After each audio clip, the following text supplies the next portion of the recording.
So thank you guys. Thank you to Fraser for organizing this, and thank you all for coming to this talk. It's wonderful to see so many familiar faces and also to see new ones.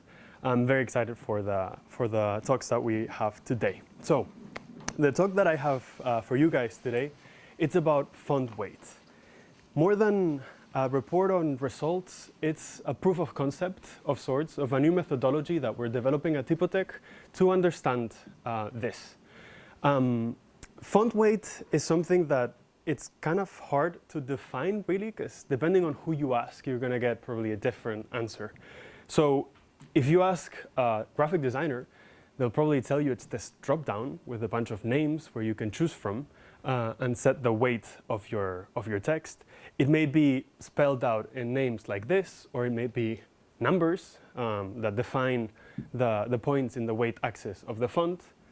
If you ask a web developer, maybe they will tell you that it's this range in the case of a variable font, or maybe it's this other thing below which defines the tag for the font weight of the text. And if you ask a type designer, well, they will probably tell you it's that tab over there on the Glyphs app, which defines also the master of the font and the weight that the font will be displayed in. I am a cognitive psychologist. I'm not none of these things, so I'm coming from a different background. And for me, well, it's also a resource to emphasize what's important, and also it's a tool for accessibility in certain contexts. So you can use font weight, you can adjust font weight to improve the legibility of things. We have growing research that shows that in certain spaces, in certain sizes, different font weights improve legibility. For example, this paper showed that if we make smaller text a little bit bolder, we're going to get better results in performance. So font weight can mean anything, can mean many things, and it can be defined from many different sites. And we know that it's been very important, font weight, for type designers pretty much since the very beginning of moving type. This is one of Gutenberg's Bibles, and we can see this beautiful texture that keeps the font weight consistent throughout the text. So from very early on, type designers and type adjacent people have given quite a bit of thought to weight. Yet, type designers don't seem to agree on the actual appearance of font weight of sorts. So here are just four similar looking fonts in the same point size. And as you can see, they have slightly different textures, like their darkness is different depending on the design. So yet all of them are regular font weights for each of them. And some could argue, well, Hector, they're also different sizes, so you've not adjusted them. But even if we slightly change the size, they still have different textures. So there doesn't seem to be one specific agreement on what regular font weight is, let's say. So from cognitive psychology research, we have very little work done on the perception of type font weight. So we have one paper from Russia from 2017. It's from a conference, and they presented this paper which showed one little research project that looked at this. And they were comparing different font weights. And they were just asking for preference. So which one do you prefer when the text is bright on a black background, or the other way around? Which one do you prefer? And they realized that there's differences in age. So people of different ages tend to prefer different settings for font weight. So we know from the literature that this is a thing. So like age will affect, so individual differences will affect the perception of typographic weight. But this was a very specific group of people. It was only 63 participants, and they were of one very specific locale. They were Russian readers from a very specific region near Moscow. So it's hard to extrapolate this to the general typography.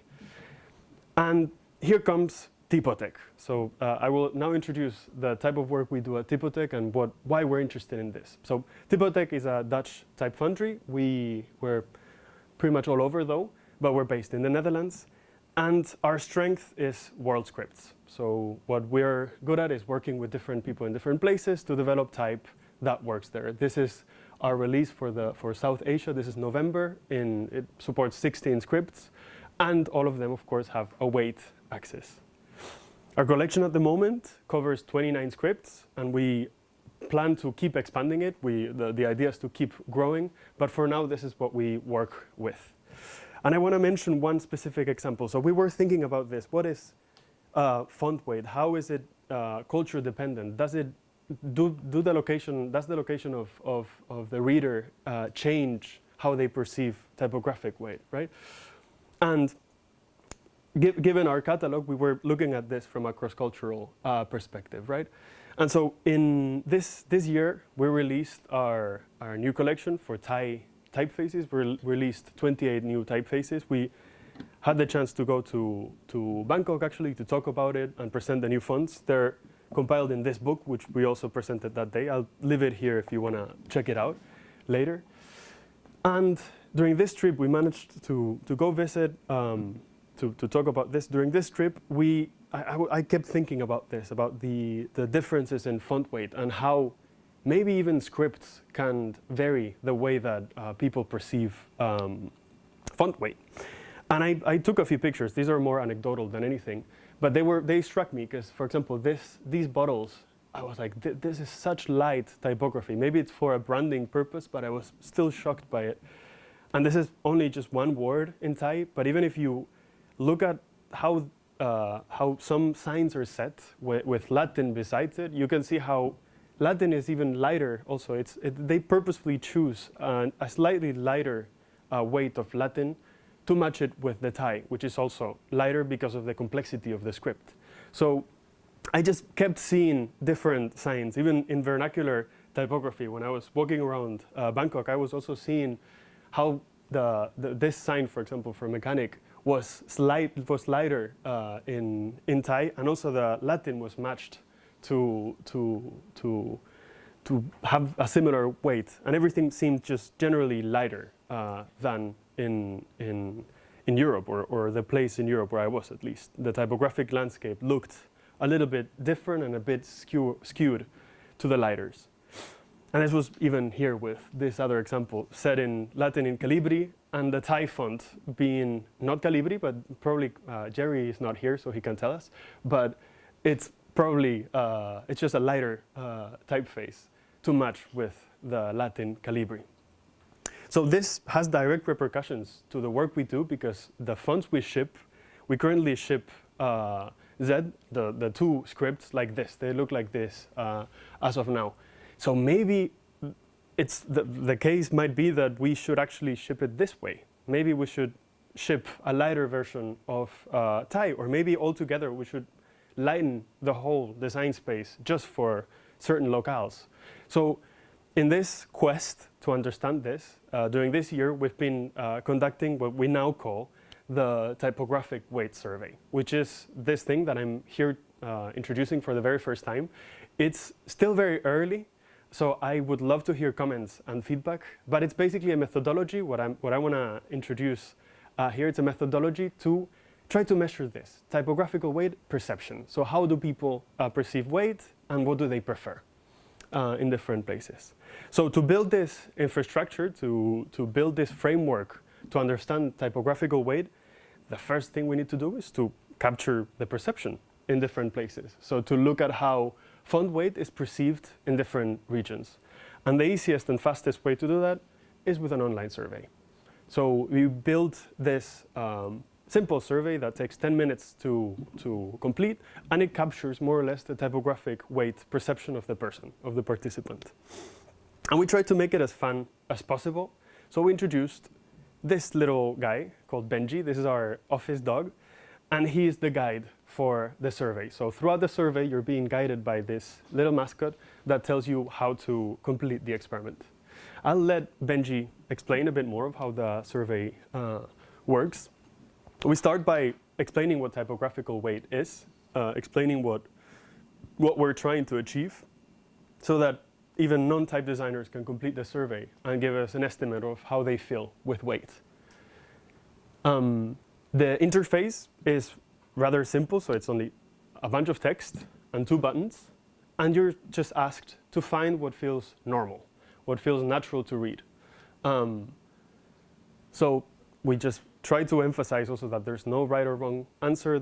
It depends on how you feel, and the stimuli would look something like this. So you find a string of letters, in this case a word, and you're just asked to, with a variable font on the top, just tweak it until it feels normal. Sometimes it's a word, sometimes it's a sentence, and sometimes it's a paragraph.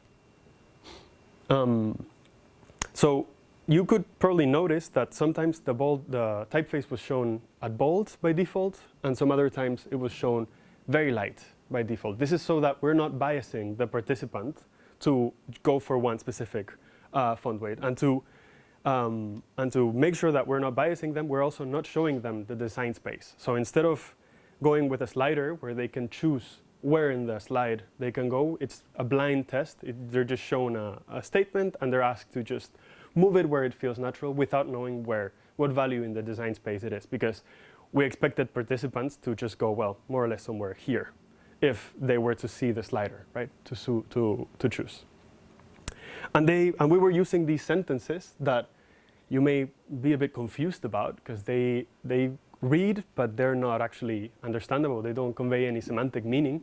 And I want to explain a bit about how we built this. So these are nonsensical, pronounceable words or excerpts, and they're produced by us using the following method. So we took the Universal Declaration of the Human Rights, because as I was mentioning before, it's very important that this method we can extrapolate to other scripts, and this text is widely translated and it's open source, so we can just use that as a source. And it's pretty long, so it can give us quite a bit of text to work with, and it also aligns with our principles. So kind of makes sense to just go with this text. Yeah, it's pretty long. So we just take this text, and what we do is we chunk it. We select a bunch of words that are 5 to 10 characters, a bunch of short sentences, and a bunch of paragraphs. And then we fit them to this algorithm that's called an n-gram algorithm. So I'll explain a little bit more about how this works in a sec, but this basically outputs a bunch of text that has no semantic meaning anymore, but remains with a similar structure, so that the texture of the text feels like a natural English text in the case of this Latin survey, or Thai if we were to do it in Thai, or Arabic, whatever. How does this work? So the pseudo n-gram algorithm works like this. There's 2 inputs to the algorithm. You have the seed text, which is the text that you want to convert. So in the case of our experiment, the little strings from the Human Rights Declaration, and you have a training corpus. So a longer bunch of text, which in our case is again the UN Declaration of Human Rights, and this is the input. These are the 2 things that you need. The seed text for this example, let's say that it's hello world. These 2 simple words. And the first step is just breaking it down on how long each of the words is. In this case, 4 characters and 5 characters. The second step is the generation. So the way the algorithm works is it looks into the corpus and it tries to find the most likely random string of letters in bigrams or trigrams that could follow the previous text that's been written. So in the case of a new word, it would just be the most plausible combination of letters that could work. In this case, for this example, TE and RE. And it would do this as many times as needed to complete the length of each of the words, so that it can generate a text that has the same structure in terms of character length as the original one. Then we do a check to make sure that this doesn't exist in the corpus, to make sure that these are not words that we already have in our database, to make sure that they're not real. And hopefully we get an output that's pronounceable and that doesn't make sense. We check this with a human before we put it into the stimuli, but it should work this way. And the good thing about this method, which has been replicated in research quite a bit, is that it's extrapolable to pretty much any script, because it just works with the system that the script uses. So it's very, very good to extrapolate to other writing systems. We've built a resource that's available now, so if you want to try it out, you can check it on this website and just use it. We've made it available with Creative Commons license, so you can just use it, license it, and test it. It can also be useful for proofing, so it's also a resource for that. We will continue to update it because for now, as I was saying at the beginning, this is an early phase. So at the moment, we're still working on it, on improving it.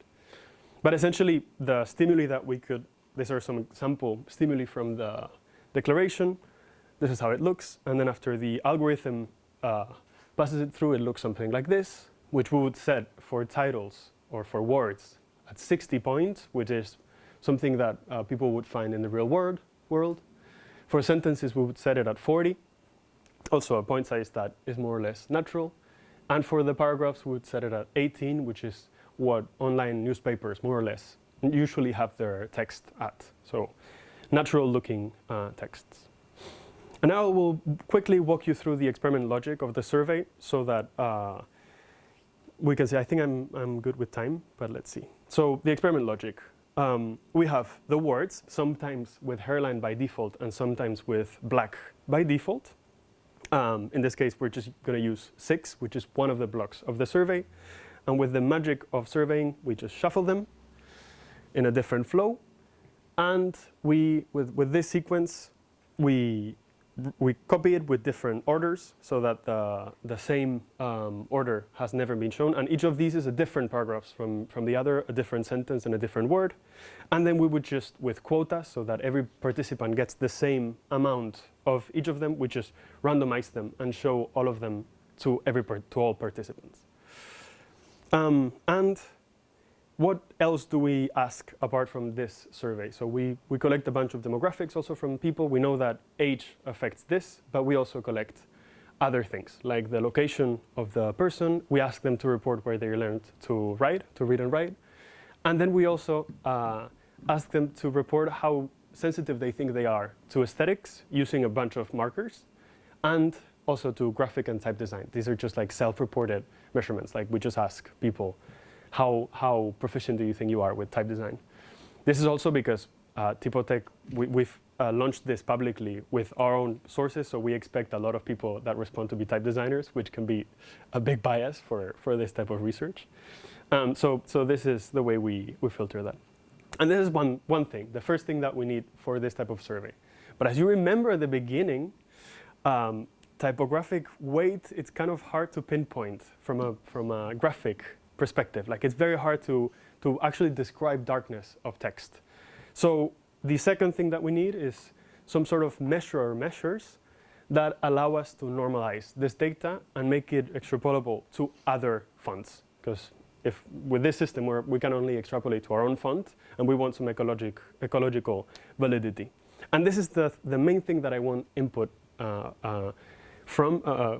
with, because we're still figuring this out. We're still figuring a framework to establish this universal measures of font weight. One logical one that we thought of is the width of the capital I, because more or less that gives us an impression of how dark the text is. For example, in the sample that I showed at the beginning, you can sort of tell this is a little bit lighter than the top ones, so the text is going to be a bit lighter. But the problem with this is that how can we actually extrapolate it to other scripts? This is an issue with other scripts that don't have just a simple rectangle, a vertical rectangle, and maybe one that doesn't behave, like the capital I. This is, for example, the Hebrew final kaf, and with the top thing, which can be an issue, we don't know it, or maybe in Thai also with the Sara O can also be an issue.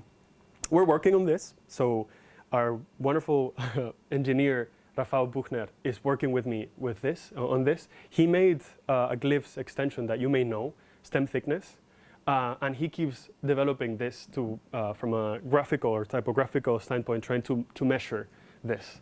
So this is another example of the work that we're doing. And instead of using just like the tangent, we're using circles. This is based on a paper by a bunch of mathematicians from, I think, South Korea. that figured out a way to measure these things. And this actually gives us a very good impression. If we take a bunch of measurements within the letter of how much darkness there is. We can also measure pixel darkness or like a ratio between the white space around the letters and whatnot.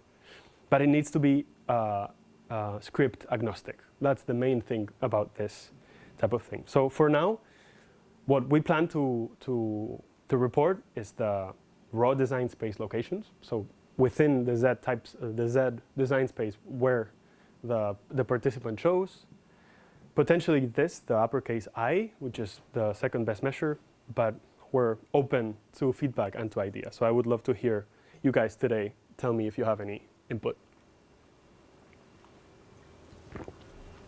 And I have one more thing, which is some preliminary results already. So we are also working on how to visualize this data, and we want to make it accessible for everybody. So again, we will make it available under Creative Commons. This is already up, this website. So this is a little dashboard which allows you to visualize the data so far. We have 780 responses so far from these places in the map before. As you can see, it's a bit skewed to more sensitivity on type design. And here below, you can see the responses. It's pretty noisy, so it seems like people don't tend to have a preference. And here you have the words, in the middle, the sentences, and to the right, the paragraphs. So in the vertical axis, you have the reported axis points of Z. And here you have the default light and the default bold versions. You can see that what is shown at the beginning really affects how people rate the font and where they land. And you can do other fun things, like you can, for example, filter by sensitivity with the dashboard, so that you can just see people that have a lot of sensitivity, self-reported sensitivity to type design. You can filter by country also, so that you can see differences within country, which we expect within this survey. Let's see the UK. Yeah. So these are people with a lot self-reported, lower ed, self-reported proficiency to this. These are the UK responses, 66 for now. So yeah, this is the idea. Right now, we are still open for responses. I would love to hear your feedback also, and I would love to see what is normal weight for you guys. We will continue to work on this for the following months, and we will keep adjusting the survey and keep working on it. But this is more or less like a proof of concept of what we plan to do in the coming months. On the survey page, we will also be publishing the other scripts, so you will be able to see when Thai comes up, or Devanagari, or Arabic. We'll put it there. And another great place to see updates on this is also our Instagram or socials in general, online. So thank you very much.